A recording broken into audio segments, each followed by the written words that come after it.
Welcome, everyone, to What is Black, a parenting podcast that addresses issues important to raising healthy and thriving Black children and teens. I'm your host, Dr. Jacqueline Dougé, and on today's episode, I get to speak with Dr. Elizabeth Hinton about her new book, America on Fire, The Untold History of Police Violence and Black Rebellion Since the 1960s.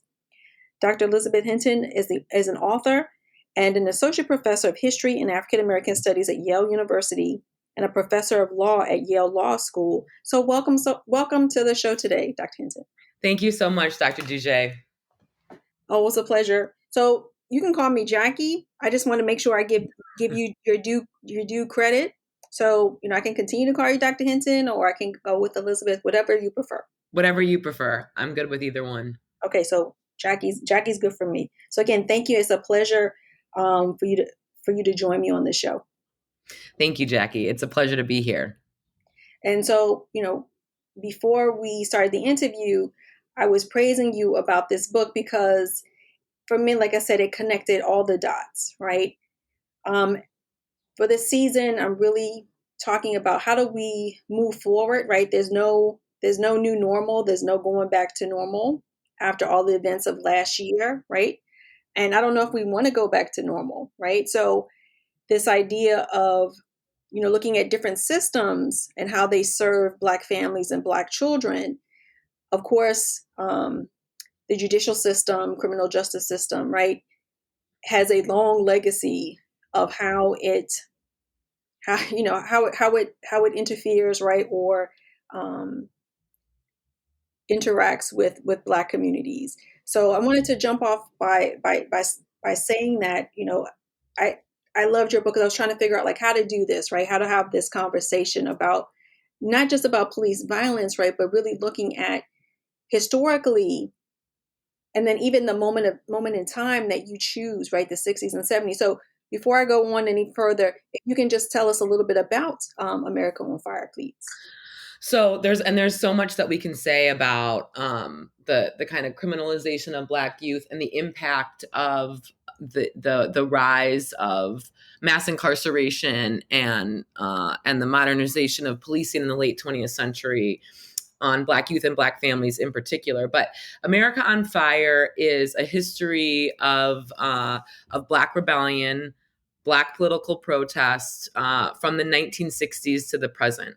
And it really encourages us to recognize the ways in which violence directed, often precipitated by a police encounter during that period was very much rooted in the same shared grievances of the mainstream civil rights movement. That is for equal jobs, equal decent jobs, access to equal educational opportunities, and full economic and political inclusion in American society. And so the book tries to reckon with this violence. Much of it was done by young people, some people as young as not just high school age, but 10 and 12 years old. And this was the most dominant form of protest from the late 60s to the early 70s. And it encourages us to think about, why this form of political violence or rebellions persisted, and the missed opportunities and the misguided set of investments that policymakers at all levels of government made, not into investing resources into communities that would have led to more vibrant families and a whole different set of outcomes, but into police and surveillance and incarceration. And of course, as the events of last summer demonstrated, we're still very much living with the consequences of this failed policy choice and the failed and misguided set of punitive policies that have really defined domestic programs in the United States since the civil rights movement. And, what you're saying, again, resonates, I got goosebumps from your conversation, because I was remembering a quote I heard from someone, and unfortunately, I don't remember who to attribute the quote to, but they talked about, they mentioned how policies, related to priorities, right? Whatever the priority is, we create a policy for that priority. And, what the book I think does so well, like you spoke to, is the fact that, police really both became a verb and a noun, right? So they did everything, they policed everything, and they ultimately were left responsible for addressing the social ills that, the government or society decided not to invest in. Exactly. Yeah. I mean, you said that you said that so beautifully, and that's one of the things that the history and of in this book and that my first book really traces. That you know the kind of modernization of police began in the mid 1960s, began during the height of the civil rights revolution and progressive social change, but also in a moment when many Americans, especially younger generations, were pushing back against or resorting to violence as a way to force the changes that nonviolent direct action protests had not brought about. And instead of addressing the root causes of rebellion, the socioeconomic root causes, and meeting the demands of the mainstream civil rights movement, which were shared, uh, policymakers made the decision to ultimately divest from social welfare programs and invest instead in policing and surveillance and incarceration. So out of this period of the 1960s, we don't get a job creation program for low-income people of color that, of course, would have changed life circumstances for families of color and children for generations. We get a job creation program for police, which of course changes life outcomes and conditions for Black families that are targeted by these punitive policies for generations in devastating ways, instead of actually helping to build healthier and vibrant communities. Now, in your book, you mention a couple of terms. So you describe what's called the cycle, and I was wondering if you could speak to that.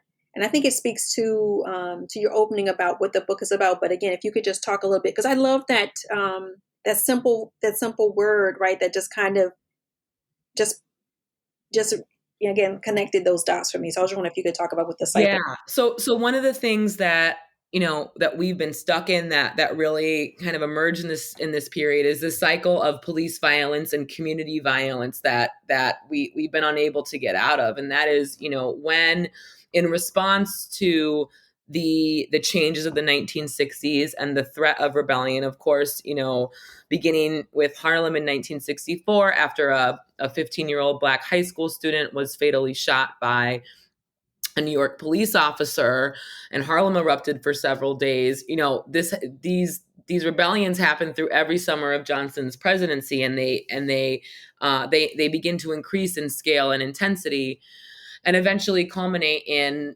the declaration of the war on crime, the launch of the war on crime, and an unprecedented investment on the part of the federal government into local police forces, into militarizing police, into facilitating the transfer of surplus army weapons from Vietnam. So things like AR-15 and M4 carbine rifles and bulletproof vests and tear gas and helicopters.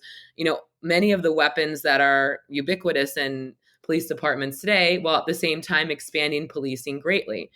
And as these programs are being rolled out, beginning in the late 1960s especially, communities responded, not by saying, okay, this will help keep us safe, or this is what we wanted when we said, this is what we meant that when we said that we wanted equal rights.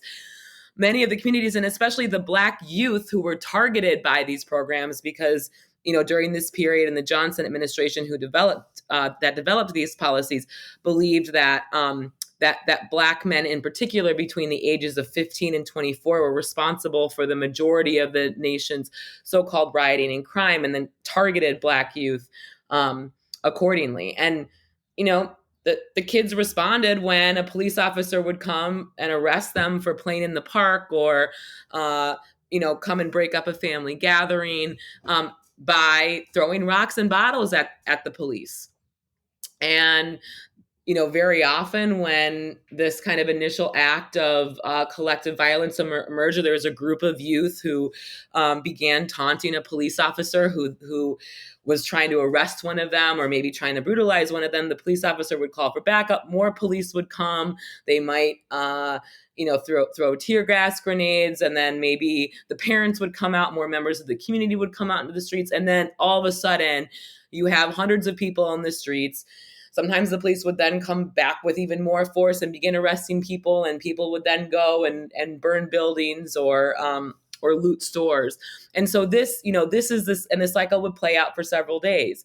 One of the big lessons of the cycle, and one that I think is really important for us to recognize in American policing today, is that, police violence, like that violence in itself precipitates or helps to lead to further community violence. Again, when you respond to ordinary and everyday activity as something that's criminal, people tend to respond or meet that violence with violence. I mean, this is something too that I think there are really important distinctions between what we saw in the late 60s and early 70s, and really through the remainder of the 20th century, and what we saw beginning in Ferguson in 2014, which is that, in the 60s and 70s, most of the rebellions, the political violence that emerged in Black communities was in response to the policing of ordinary and everyday activity. And, when you get to Ferguson in 2014, the cities that have turned, to violence, the people who burned buildings or looted stores or threw water bottles or rocks at police, all of these protest incidents started peacefully, and most of the protests of 2020 were peacefully and became violent after the police started beating people or throwing tear gas grenades. So we're still very much in this cycle, and as long as the kind of fundamental logics of policing remain, and police continue to be embraced as the solution to managing poverty and inequality, this cycle will unfortunately continue. And so you spoke to the fact that, we haven't learned our lesson yet, right? So, Yeah. or, maybe some communities have, but not nationally, right? Really. And the thing that really came to my mind as well is, so for the American Academy of Pediatrics, right, there was a study done, I believe it was either late last year, that looked at police encounters, right, with Black and Hispanic adolescents. And the data showed that Black and Hispanic adolescents are more likely to die from police encounters than white teens. And again, this happened in the past, right? So I wanted to get your thoughts about this continued pattern, and your thoughts about how do we address that. Yeah, and let me just say too, I think, many of the communities where these policing and surveillance and certainly mass incarceration has been most energetically implemented know that, they've known the lesson. They knew the lesson. They knew back in the 60s and 70s when they're saying, we don't want police, we want resources, we want community control. This is what Black people have long been calling for. These have been the guiding principles of the Black freedom struggle. And in part due to, again, this investment and embrace in policing and locking people up as the solution, rather than investing in the people, rather than investing in the communities, has created this dynamic where, as that study from the American Pediatrics Association shows, not only are youth of color more likely to die by police than their white counterparts, but they're also, those who are living in communities that are over policed and underprotected are also more likely to die at the hands of one another. I mean, so you have to kind of ask yourself, like, why is it that gun violence in our communities is so high in the communities that are policed so heavily? That should be an indication to people that something about police isn't working. It's not actually preventing violence and social harm. It's not actually keeping people safe. There's got to be something else is needed, and that something else goes beyond the police. And I think that's really thinking beyond the police as a solution is really what so much of the protest movements today are about. And I think what was interesting and really poignant about some of the evidence you present, right, in your book about how this cycle is continuing or has been perpetuated is that those communities, right, there were I think there's one part of the chapter, right, where one later in the book where the Rodney King um incident, right? You know, his Mm-hmm. being, Mm-hmm. and how quote unquote gang members, right? They basically created a manifesto, a doctrine to say, like, how can we improve our communities? So they were coming to the table, but yet for all of the work that they were doing, and even there were some other examples of how communities, okay, you know, they laid out what's going to help us, right? What's going to help our community, and no one listened. Right. I mean, there's so many. That's like one of the tragedies of the book, and one of the most unfortunate recurring themes is that there are so many missed opportunities. Like, it's not as if policing was the only and incarceration were the only solutions. The alternatives were presented time and time again, and policymakers chose to ignore them. So, in the case of Los Angeles in '92, you know, before the rebellion, sets of Crips and Watts groups in Watts, Los Angeles had began to talk about a truce, had began to say, you know what, we need to stop this violence. It's not doing anything for us. It's not doing anything else for the community. We need to figure out how we can redirect this and turn what we have into something positive. And that truce really took hold during the rebellion, which presented, you know, South LA a new opportunity to rebuild. And basically, you know, many residents were calling for grassroots empowerment in the rebuilding and restructuring effort following the '92 rebellion in LA, which was the most damaging and destructive of the 20th century, and probably in U.S. history as a whole. And the Crips and Bloods said, okay, we're gonna stop the violence. We're gonna stop shooting each other, and we're gonna develop an economic plan for our community, and we want to change things. So we want to create a better and more vibrant community, and with that, the violence is going to end. But here's what we need from you. It was essentially like they called for just under $4 billion to completely revitalize the infrastructure of South LA in really innovative and exciting ways. They called for new investments in public schools. They called for computers for every kid. They called for an end to forced busing. They say, we don't want to go to other schools. We want to go to our schools. We just want our schools to be better.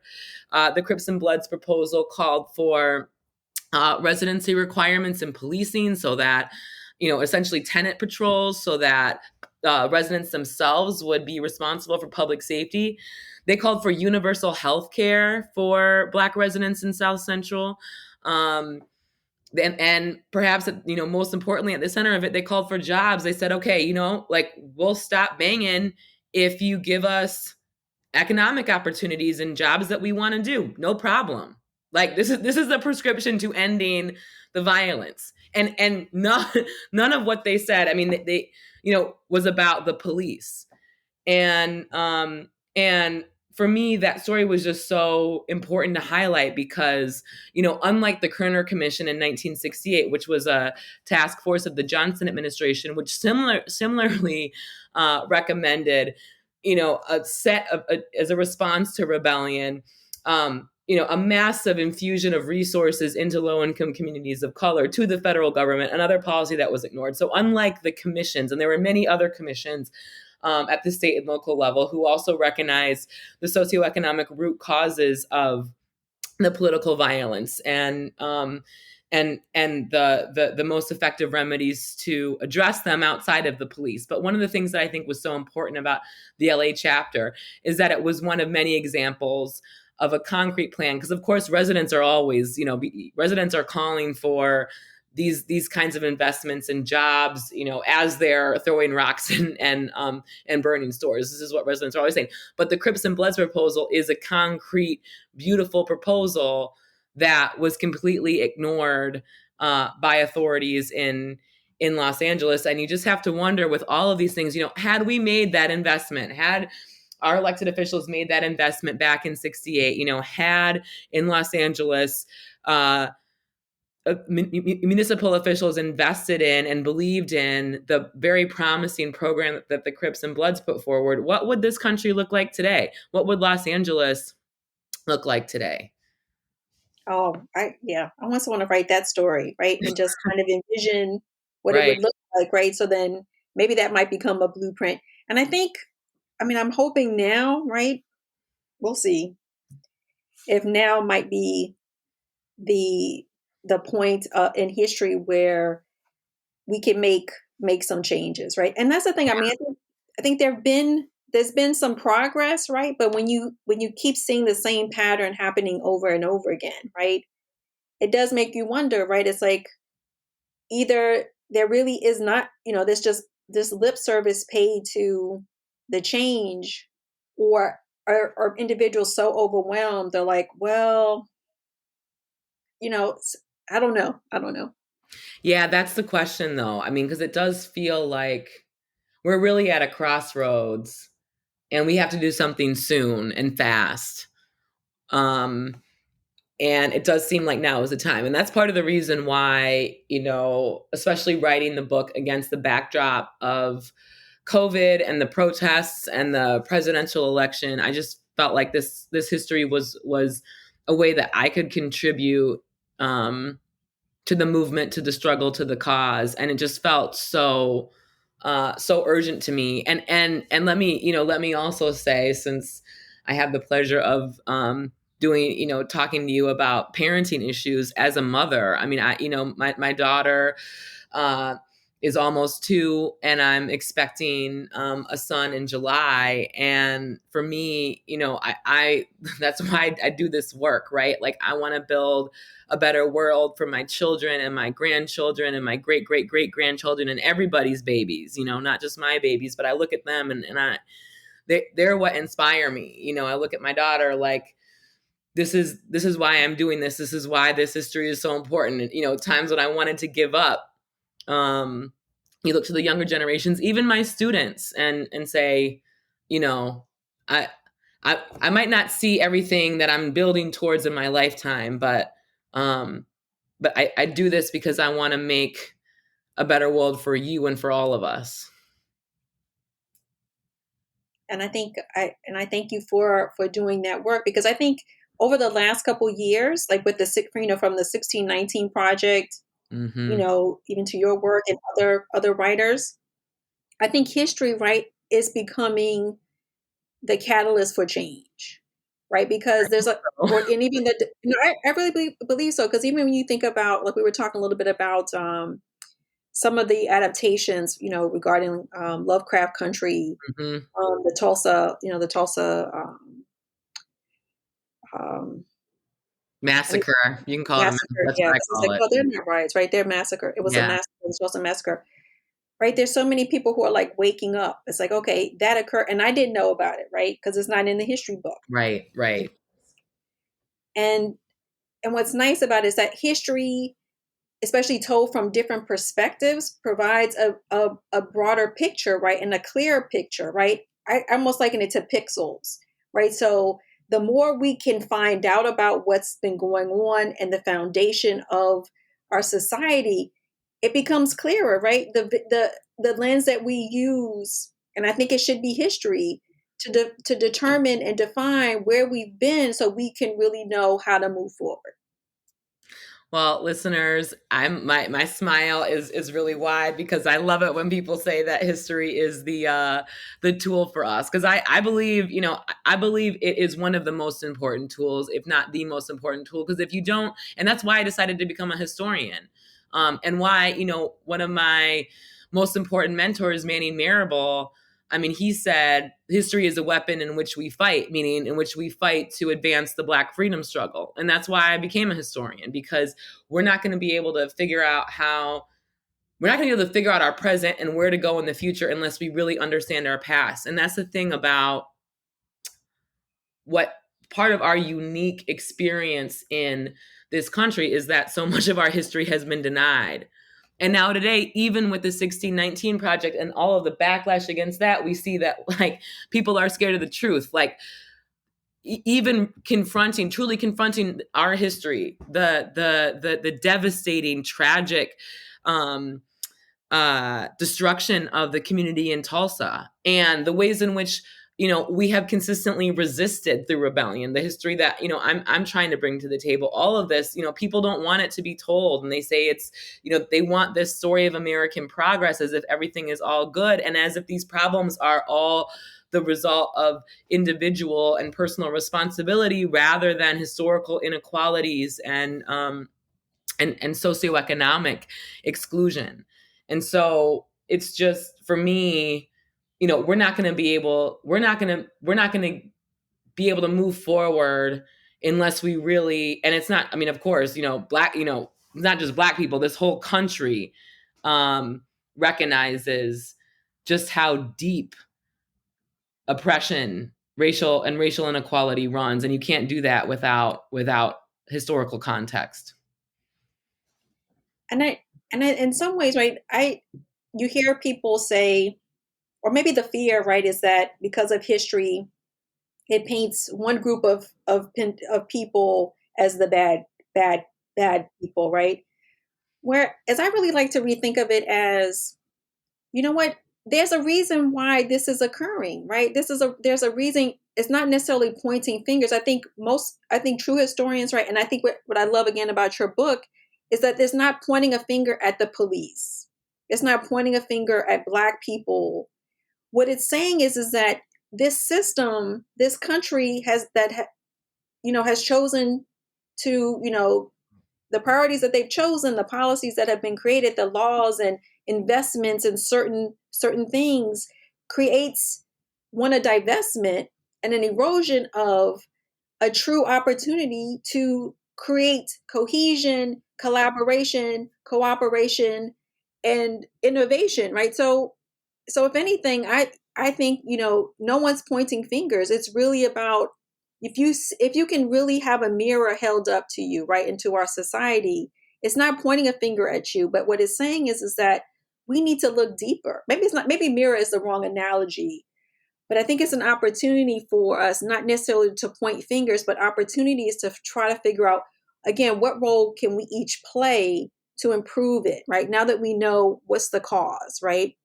We shouldn't, I mean, it's scary, right, to understand, like, okay, we have to dismantle a whole system or systems. That I totally get. But now it's not about an individual pointing fingers at individuals. Right. It's like, you know what, we have to hold each other accountable as a society to really raise so everyone can feel uplifted and included. Right. I think you said that beautifully. And I think, what comes with that is, of course, the fight to dismantle the various systems of oppression as they have played out in our communities, but also as a community dealing with some of the things that that hold us back and keep us down as a community. And I think, if we're going to realize this change, it's going to take, it's going to take a major movement of shifting people's hearts and minds and building political will and coalition to be able to demand the change. And of course, for that, in many ways, I look to the history of the freedom struggle and the civil rights movement, which which came about after decades of organizing and coalition building and keeping the pressure on politicians. I mean, it's not as if we want these changes to be realized, that officials are just going to enact new policies out of the goodness of their heart. You have to keep the pressure on. And so keeping that pressure on in many ways is tireless work. And there are many different ways to support that movement, but it's going to take all of us. And it may mean that some of us or many of us have to give something up in the process. Yeah. And I think that's a very good point. I mean, as rosy as I'd like to think the world could be, right? I mean, sometimes I have to find hope, right? I have to continue to be hopeful, because otherwise it's like I'll go into despair, right? I've been there. Right? And it's not a place to be, right? Especially when we work in professions that we we ultimately are there to serve others, right? So you're an educator, right? Mhm. And I feel like, okay, I have to see patients, but even being parents, right? My kids are older, I have a 19-year-old and a 22-year-old, but I still see them in this stage of life where they're still adolescents or young adults, right? Mhm. Emerging young adults. And I'm like, they still look to their parents to see, okay, is there room for optimism? Is there a place? But in most cases, I'm actually looking to them as Yeah. well, because like you brilliantly put in this book, right? The fact that adolescents, right, and even younger people have led these movements, and it was really evident last year. History repeated itself, right? Adolescents and young adults, they're leading the movement. Yeah, that's actually I was thinking the same thing. I don't look to other adults for inspiration. I look to my students. Um and I look to, again, my kids. Although my kids, I guess my kids are what inspire me, but my students give me hope. That's where I think the young people, the new generations, and the people who led the young people who led the protest movements historically and last summer, that's what gives me hope. That's the inspiration, because I think they are, having lived through, the and kind of come of age. I'm thinking about your children too, and the kids I teach in college. They came of age as and consciousness during the Trump administration and COVID, and then to see, and the protests of last summer are going to be imprinted on their memory. And I don't know. I guess I just have to believe that they are not really standing for the old systems and the old hierarchies that have defined this country historically. Like I really believe that. I'm hopeful. And again, I mean, I do have, to a certain extent, a self-selected group of students who want to learn about these topics and come to my class, and they have a sense of probably my politics, but they really give me hope that my children are going to be, they're going to be okay, because they're not standing for it anymore. I think, in some ways, um that's what these last few years have been about. And I think the fact that they're not standing for it anymore is why there has been so much repression and pushback and all these anti-democratic laws emerging to try to prevent the realization of the true democracy, that most, and the kinds of social policies that most Americans want and are ready for. Yeah, I agree. And I think for me, like, to see, last year when my youngest son, told me he wanted to go to a local protest, right? Black Lives Matter protest. A part of me, had this it's not the exact dual consciousness, right? But in the sense of maybe a cognizant dissonance, right? This idea of holding two truths, this fear Hmm. of him, Yeah. okay, and confrontation, right? A Yep. rebellion occurring, right? Versus a pride, right? And that, okay, that's my kid, right? He wants to do good. He wants to stand up and fight for justice, right? And I think that's difficult. It is difficult as a parent, right? For that, right? You want to, and especially I think because of white supremacy, because of racism in our country, I think for so many parents, like, you live in fear, and you have to fight against the urge to parent fear-based parenting, right? And being open to, what, if you allow a grain of hope, right, to take seed and take root, then that sort of provides a buttress for you, right? I think as a parent, so that when something like this happens, yes, you are fearful, but at the same time, you know what, you gotta let it to the side and let your child, like, be and do, right? Because that's what you want them to be, good people, and you can't hold them back from being, and that's part of being good, I think, right? And doing the work. They have to do the work and find a path for themselves so that they can make the world better. Right. You're foreshadowing. I know what I imagine will be dilemmas that I will also face. Like, I'm right there with you. I feel it, because I'm thinking, like, of course, I want my kids to go out and protest, but my instinct is also like, wait, like as their mom, like, no, I want to protect you. And as Black children, like, you are particularly vulnerable to the police violence that I study. So, I imagine that it's something where, but ultimately, it's about, I am deeply committed to the freedom and liberation of my people, of our people, as I imagine, or I deeply hope that my kids will be too. And so I know it's not just about that, but the mama bear in me, if I'm not out there in the streets with them, will be biting my nails, waiting to make sure that they're okay. I mean, but to a certain extent too, every time as Black children, our children leave the house, there's that fear and vulnerability that we have because of police violence and because of white supremacy, right? And the fact that, like, neither of these things have been adequately addressed for reasons that I tried to illuminate in the book. Yeah, and I think, again, like I keep saying, like, you connected a lot of dots, right? There are things that you kind of have a feeling about, right? But not being a historian, reading the work, and then again the evidence that you present, because many of the things that you highlight in the book, that many of the examples are like, okay, one, I hadn't heard about some of the rebellions that occurred in different states and cities.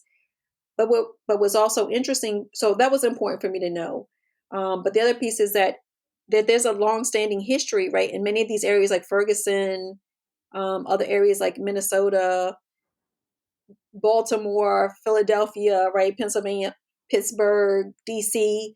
Okay, like, there's a reason that there continues to be these beats, right, and this constant repetition of these rebellions in the cycle, Mm-hmm. right?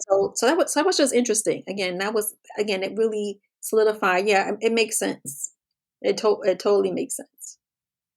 That was one of the things that I didn't necessarily expect to find when I started getting interested in these topics as I was researching my first book, and that is just like how extensive rebellion was. And I'm really grateful that I was able to include a 25-page timeline of all the rebellions that occurred between 64 and 2001, like well over 2,000, and not just in big cities, but in small towns across the United States. I think the point being that all of us have a stake in this. We all have a stake in this history. Even if you think, if it originally thought, oh, well, this didn't happen in, Harrisburg, Pennsylvania, or this didn't happen in Waterloo, Iowa, that happened in Los Angeles and Detroit. No, it did. I bet if you listeners, if you do pick up the book, if you, even if you browse it at a library in the bookstore, turn and don't buy it. Although it'd be great if you did, but turn to the last section and you'll see, I would bet, the last part of the book with the rebellion timeline, and I would bet that your hometown or city that you lived in or a city that you lived near is in there. Just look it up. We all have a stake in this. This is all of our history. So what I've been asking a lot of my guests, like, is about reimagining systems to improve improve the life of Black children families. And so I wanted to get your take on it as well, given your research on policing. What are your thoughts about, if you could reimagine, what would be your thoughts of how to reimagine the current systems, or even think outside the box, like to really, really make a difference?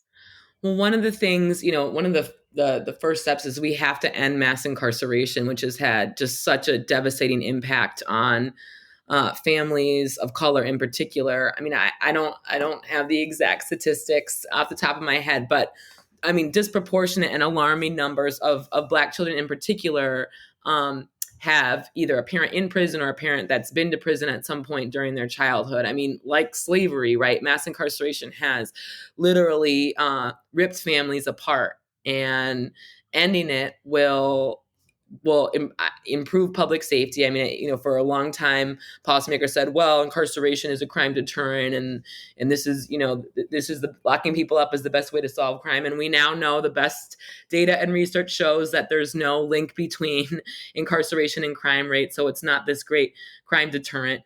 Again, a better crime deterrent are the things the Crips and Bloods were talking about in their proposal in 92: jobs, healthcare, housing, educational opportunities, college scholarships. That's what deters crime. Access to, mobility, being mobile deters crime. So I think ending mass incarceration would really go a long way. And with that, maybe turning back to the proposal that the Crips and Bloods laid out, turning back to the Kerner Commission, investing in families, investing in things like early childhood education, which we know leads to lower arrest rates among youth who have been through programs like Head Start in the future, investing in job training programs and job creation programs for young people who are vulnerable to gun violence, investing in kids rather than investing in institutions to lock kids up is a way to is how we should be, is how in a democracy in particular we should be thinking about what a reimagined and vibrant community would look like. Oh, that's wonderful. Yeah, anything for kids. I'm all for it. Kids and families. So before we head out, is there, for listeners who want to follow you and learn more about you, what are the best places, like either social media, website, for them to follow you? So I'm on Twitter at Elizabeth Hinton. It's at ELIZABHINTON. And unfortunately, I know I'm way behind the times, but I'm a historian who's somewhat adverse to technology, but I'm not really on Facebook or Instagram or anything else. Sometimes I'll pop into Clubhouse, but which is also at Elizabeth Hinton. But mostly I'm on Twitter. Okay. So thank you so much for joining us today. This was a great conversation. Yeah, I learned so much, and it has been a pleasure. Thank you, Jackie. The pleasure's been all mine. All right. Have a great rest of the day. You too. So thank you all for joining us for this episode of What is Black, and thank you for listening. And again, Dr. Hinton for joining me today. She shared some great information and ideas. I just want to let everyone know our music and editing is done by Manny Simone. Make sure you subscribe to the podcast wherever you listen to podcasts so you never miss an episode. And to stay up to date, sign up for our newsletter at whatisblack.co. Thank you.